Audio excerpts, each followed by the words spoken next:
I was watching a video today on Instagram that hit on a massive nerve for me. It was a critique of the current social media channeling culture, the one where everyone with a ring light and a dream thinks they are a direct pipe to the divine and are making some pretty wild claims about humanity and ascension.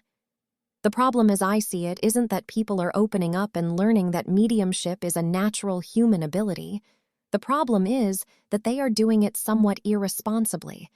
We are seeing an explosion of untrained, unvetted transmissions being blasted out to thousands of followers, which is really a form of spiritual psychosis. It's what I call spirit world autocomplete. It's a state where one's mind, impatient and unrefined, simply fills in the blanks with spiritual cliches and takes them as truth, usually because it's aspirational and uplifting. If you want to move beyond the predictable and step into true mastery, you have to understand that discernment is not a secondary skill. It is the primary ethical tool of the psychic. The fallacy of the instant download. There is a dangerous myth in the modern spiritual world that all you have to do is tune in, get information, and then immediately share it. It's not that sharing it is inherently bad or wrong, or that the desire to help others is dangerous or inappropriate, or that I'm trying to police who gets to do that.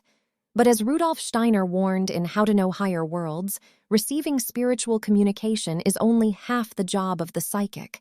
The second half, the harder half, is the vetting of that communication. Steiner insisted that for every one step you take in spiritual perception, you must take 3 steps in moral development and clarity.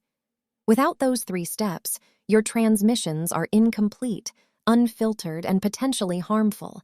Your job as the channel is not just to receive and broadcast, for you as a being have a karmic relationship to what you share. 2. Gurdjieff and the Unruly Servants.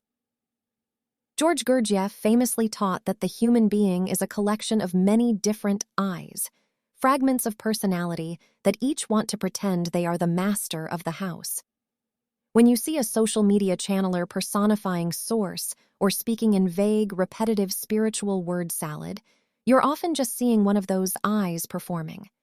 They've heard enough buzzwords to auto-complete a message that feels spiritual, but they lack a steward, a part of their own evolved consciousness that can watch these little I's of the body consciousness, or ego, and say, wait, is this a message from the heights? Or is this just my spiritual teacher persona wanting to be seen? Without that steward, you aren't a channel. You're just an echo chamber for your own unexamined ego personality. 3. Rodney Collin, The Physics of Psychic Slop. Rodney Collin explained exactly why these untrained transmissions feel so off. In the theory of celestial influence, he noted that true spiritual information moves at a celestial speed, near instantaneous. Our analytical mind is relatively slow and heavy. When an uninitiated channeler receives a high-speed frequency, their slow mind clenches. To relieve the pressure of that speed, the mind reaches for the easiest, most generic templates it has. Cliches about source, the shift, and light.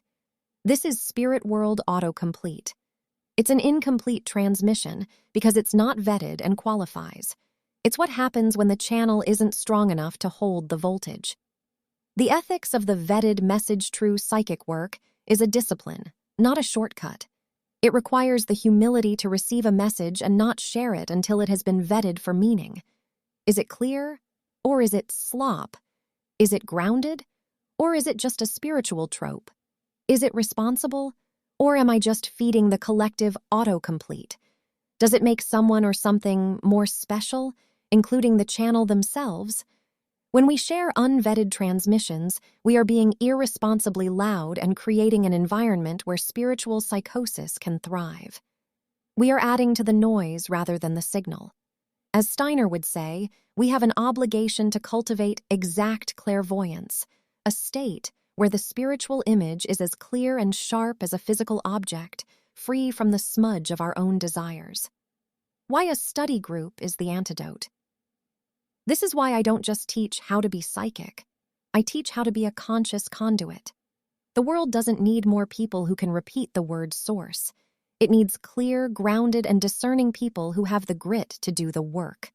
In our study groups, we use the shared conscious embodiment tools to silence the autocomplete of the analytical ego mind, calibrate the channel's body, including the voice box to handle the true speed of spirit.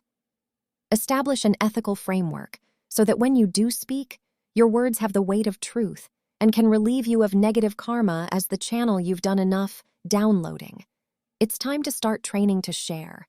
It's time to move past the slop and become a medium whose presence is a clear channel for what actually matters.